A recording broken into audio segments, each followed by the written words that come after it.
রশিদ খান কিন্তু বেসিক্যালি টি-20-তে খুব danger bowler আমার কাছে মনে হয়। আমি মনে করি নর্মাল রিল্যাক্স খেললে বাংলাদেশ ওয়ানডেতে অনেক বেটার সাইড আমি মনে করি আফগানিস্তানের চেয়ে।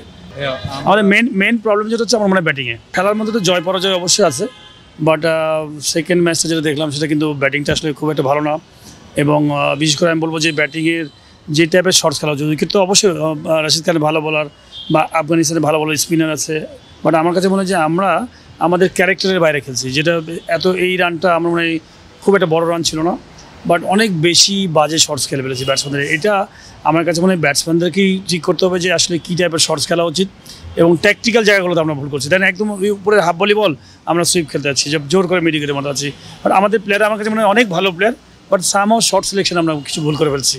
বাট আমি মনে করি আমাদের অনেক প্লেয়ার আছে যে আরামসে হ্যান্ডেল করতে পারে। রশিদ খান কিন্তু বেসিক্যালি টি-20-তে খুব ডেঞ্জার বোলার আমার কাছে মনে হয়, বাট ওয়ানডেতে যখন আপনি লো স্কোরিং খেলা খেলবেন তখন কিন্তু ডেঞ্জার হওয়ার কথা না। বাট আমরা গত ম্যাচে খুব বেশি অতিরিক্ত বাজে শর্টস খেলে ফেলেছি, আমার কাছে মনে হয় অতিরিক্ত বাজে শর্টস খেলে ফেলেছি, যার জন্য হয়তো ভালো কিছু করতে না। যখনই 3-4টা উইকেট পড়ে গেছে, প্রেশার পড়ে গেছে, নেক্সট ব্যাটসম্যান বোলাররা তখন অ্যাটাক করেছে, ফিল্ডার অ্যাটাক করেছে, তো মেন্টাল প্রেশার চলে আসছে আমার কাছে মনে হয়, প্রেশারটা চলে আসছে মেন্টাল। আমি মনে করি নর্মাল রিল্যাক্স খেললে বাংলাদেশ ওয়ানডেতে অনেক বেটার সাইড আমি মনে করি আফগানিস্তানের চেয়ে। বাট উপর থেকে রান আসছে না, উপর থেকে রান করতে হবে। টপ অর্ডার আপনি যদি দেখেন কেউ রান করছে না, বাট আমার মনে হয় যে রান করলেই সব ঠিক হয়ে যাবে। আমাদের মেন প্রবলেম যেটা হচ্ছে আমার মনে হয় ব্যাটিংয়ে। স্যার বলি যে আমাদের খেলোয়াড়দের ধারাবাহিকতার জায়গাটা এই নির্বাচন হয়ে আসার পরেও আমি তাই আগেও তাই বলবো, বিকজ যেটা ফ্যাক্ট সেটা বলতেই হবে। আমাদের একটা খেলোয়াড় হয়তো দেখা গেলো যে একটা ম্যাচে রান করছে, আবার দেখা গেলো যে 4 ম্যাচ 5 ম্যাচ রান করে না।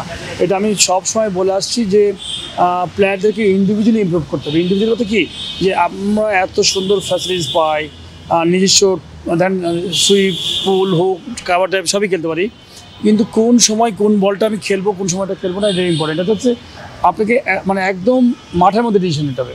তো আমি মনে করি আমাদের কিছু ব্যাট সিলেকশন আছে ব্যাটসম্যানদের, সেই ব্যাট সিলেকশনের খেসারতটা গোটা টিমের উপরে পড়ছে।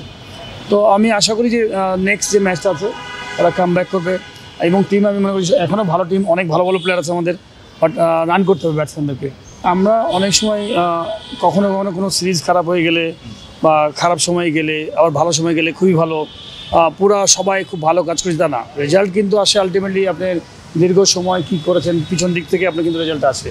যে লম্বা সময় আপনি যদি ভালো প্ল্যাটফর্ম থেকে পিছন থেকে যে স্ট্রাকচার ভালো থাকে, তাহলে আপনি কিন্তু একটা ভালো জায়গায় পৌঁছে। আমি মনে করি প্রসেসিংটা খুব ইম্পর্টেন্ট। তো রেজাল্ট কিন্তু আপ অ্যান্ড ডাউন হবে, কিন্তু আমি বলবো যে আমরা কি করছি, আমাদের পিছন থেকে প্লেয়ারগুলো কীভাবে সাপ্লাই দিচ্ছি, ভালো প্ল্যানিংগুলো ঠিক আছে কিনা, পরিকল্পনাগুলো সব ঠিক আছে কিনা। রেজাল্ট কিন্তু একটা আউটকাম, দুটো টিমই খেলতে আসে, কেউ জিতবে কেউ হারবে। বাট এটা বলবো যে আমাদের আমি মনে করি যে এখন যে পরিকল্পনাগুলো হচ্ছে ইনশাল্লাহ দেখবেন যে অনেক ভালো ভালো পরিকল্পনা আসবে, এবং বিশেষ করে ন্যাশনাল টিম বা এজ গ্রুপ বলেন, প্রত্যেকটা জায়গায় খুব সিরিয়াস। আর যারা যারা নতুন এখানে আসছেন সবাই কিন্তু আমার কাছে মনে হয় যে খুবই ডিটারমাইন্ড যে ভালো কিছু করবে। আশা করি ইনশাল্লাহ খুব শীঘ্রই দেখবেন যে অনেক কিছু ভালো ভালো অনেক কিছু চেঞ্জেস আসবে।